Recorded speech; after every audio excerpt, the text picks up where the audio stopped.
जय श्री राधे। धर्म, अध्यात्म, संस्कृति और सनातन धर्म से जुड़ी सभी तरह की जानकारी के लिए अभी हमारे YouTube चैनल को सब्सक्राइब करें, साथ में बेल आइकॉन प्रेस करके ऑल कर दें ताकि आने वाली वीडियो की अपडेट आपको मिलती रहे। जय श्री राम। आज मैं आपको एक बहुत ही सुंदर प्रसंग सुनाने जा रहा हूँ। बहुत छोटी सी कथा है, पूरी जरूर सुनिएगा, आपके हृदय को छू जाएगी। जब लंका दहन की बात आती है तो सबसे पहले हनुमान जी का नाम आता है, लेकिन अब तक बहुत कम लोगों को पता होगा कि लंका केवल हनुमान जी ने नहीं बल्कि 5 लोगों ने मिलकर जलाई है। और विद्वानों ने कहा है कि इसका उल्लेख रामचरितमानस में भी किया गया है। जब हनुमान जी महाराज लंका दहन करके वापस अयोध्या लौटे, प्रभु श्री राम के पास में उनके चरणों में वंदन किया। राम जी ने हनुमान जी को गले लगाया और कहा, हनुमान, तुमने बहुत बड़ा कार्य मेरा किया है, मैं तुमसे बड़ा प्रसन्न हूँ, लेकिन मेरे मन में एक शंका है कि मैंने तो तुम्हें सीता का पता लगाने भेजा था, सीता की कुशलक्षेम के लिए भेजा था, लेकिन तुम तो लंका ही जलाए, तुम तो लंका को ही जला डाले। ऐसा तुमने क्यों किया? तब परम बुद्धिमान हनुमान जी ने कहा कि हे प्रभु, लंका मैंने नहीं बल्कि आपको मिलाकर के 5 लोगों ने जलाई है। प्रभु श्री राम आश्चर्य में पड़ गए, बोले मेरे को मिलाकर के 5 लोगों ने? किसने? कैसे? मैं उसमें कैसे शामिल हूं? तब हनुमान जी ने कहा कि प्रभु, लंका जलाई है आपने, लंका जलाई है रावण के पाप ने, लंका जलाई है सीता के संताप ने, लंका जलाई है विभीषण के जाप ने, और लंका जलाई है मेरे बाप ने। हनुमान जी ने कहा। प्रभु श्री राम कहने लगे कि जरा इसको विस्तार से बताओ, मैं जानना चाहता हूं कि कैसे इन 5 लोगों ने जलाई। तब हनुमान जी कहते कि प्रभु सुनो,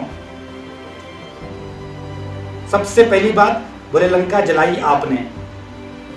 हनुमान जी कहने लगे कि प्रभु, सर्वविदित है, सबको मालूम है कि बिना आपकी इच्छा के एक पत्ता भी नहीं हिल सकता, तो भला लंका दहन तो बहुत बड़ी बात है। जब मैं लंका में पहुंचा, अशोक वाटिका में पेड़ पर बैठा हुआ था, पत्तों के पीछे छुप करके, और मैं सीता माता से मिलना चाह रहा था, उसी समय राक्षसियों का झुंड आया, और उनमें से एक राक्षसी थी जिसका नाम था त्रिजटा। वो आपकी बड़ी भक्त थी। उसके माध्यम से मुझे संकेत मिला कि आपने लंका जलाने की तैयारी तो पहले से ही कर रखी है। तुलसीदास जी ने इसका वर्णन किया है कि वो राक्षसी अपनी सहेलियों से कह रही है, वो अपनी सहेलियों से कह रही है, क्या कह रही है? सबनो बोली सुनायसी सपना, सीतई से ही करहु हित अपना। सपने बानर लंका जारी, जातु धान सेना सब मारी। यह सपना मैं कहूँ पुकारी, होई सत्य गई दिनचारी।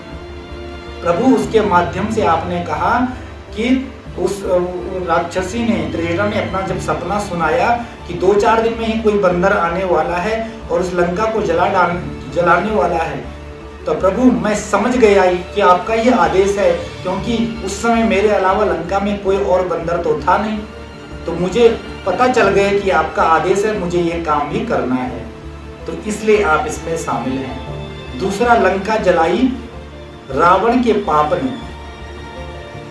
राम जी से कहा हनुमान जी ने कि लंका जलाने का सबसे बड़ा जिम्मेदार रावण खुद है, क्योंकि वेदों में कहा गया है कि जिस शरीर के द्वारा या जिस नगरी में क्रोध बढ़ जाए, वासना बढ़ जाए, लोभ बढ़ जाए, पाप बढ़ जाए, तो उसका विनाश सुनिश्चित है।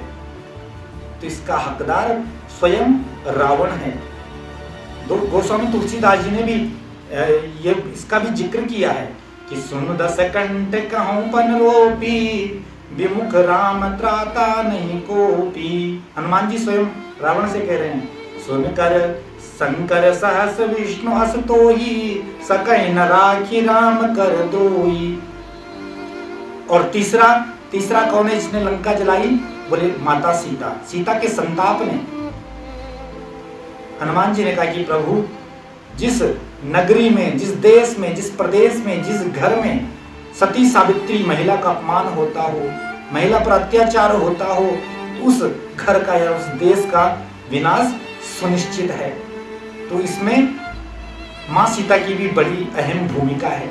माता सीता के संताप ने यानी कि उनके दुख ने लंका को जलाया। माता सीता के बारे में कहा गया है, कृष्ण तनु शीस जटाएक बेनी, जपति हृदय रघुपति गुण श्रेणी, निज पद नयन दिए मन, राम पद कमल लीन, परम दुखी बा पवन सुत, देने देखी जान की दीन। तो मां सीता का जो संताप था, दुख था, ये भी एक कारण था लंका जलाने में। चौथा, लंका जलाई विभीषण के जाप ने। जो विभीषण था भगवान श्री राम का परम भक्त था और भगवान अपने भक्तों पर कभी कष्ट नहीं आने देते। चारों तरफ राक्षस रहते विभीषण जी के आसपास, कोई किसी तरह से परेशान करता, कोई किसी तरह से कष्ट देता, लेकिन कभी भी वो नाम से विचलित नहीं हुई, हमेशा राम का नाम जपते। लंका में विभीषण ऐसे रहते थे जैसे दांतों के बीच में जीभ रहती है। और प्रभु उनका जो राम नाम का जप था वही एक कारण था लंका जलाने में। उनके हृदय की जो वेदना थी उसके कारण जो है लंका जली है। इसका वर्णन रामचरितमानस में तुलसीदास जी ने किया है कि विभीषण जी कितने परम भक्त थे, जिनके घर पर भी राम राम लिखा हुआ था दीवारों पर। रामायुध अंकित गृह, शोभा बरन न जाए, नव तुलसी का वृंद तहां, देखी हरस कपिराय। तो विभीषण। और पांचवें सदस्य हैं लंका जलाने में, हनुमान जी ने कहा कि स्वयं मेरे पिताजी पवन देव। क्योंकि प्रभु जब राक्षसों ने मेरी पूंछ में आग लगाई तो आग तो केवल एक घर में लगी थी, लेकिन मेरे पिता पवन देव ने ऐसी हवा छोड़ी, ऐसी पवन बहाई, ऐसी आंधी चली कि वो आग पूरी लंका में फैल गई। तो प्रभु इसमें मैंने कहा लंका जलाई, इसमें तो आप सबकी भूमिका है। तो हनुमान जी ऐसे अनन्य भक्त हैं, ऐसे परम भक्त हैं प्रभु के कि कभी भी अपने को श्रेय नहीं देते हैं। हालांकि सबसे बड़ी भूमिका तो हनुमान जी की है, लेकिन हनुमान जी कभी भी अपने को श्रेय नहीं देते, अपने को ये नहीं कहते कि मैंने किया, कोई अभिमान नहीं है, किसी तरह का कोई अहम नहीं है। ऐसे सरल भक्त हनुमान जी। तो यही सुंदर प्रसंग आपको सुनाना चाह रहा था।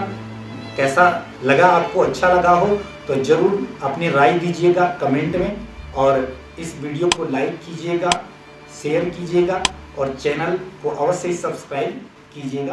धन्यवाद। जय श्री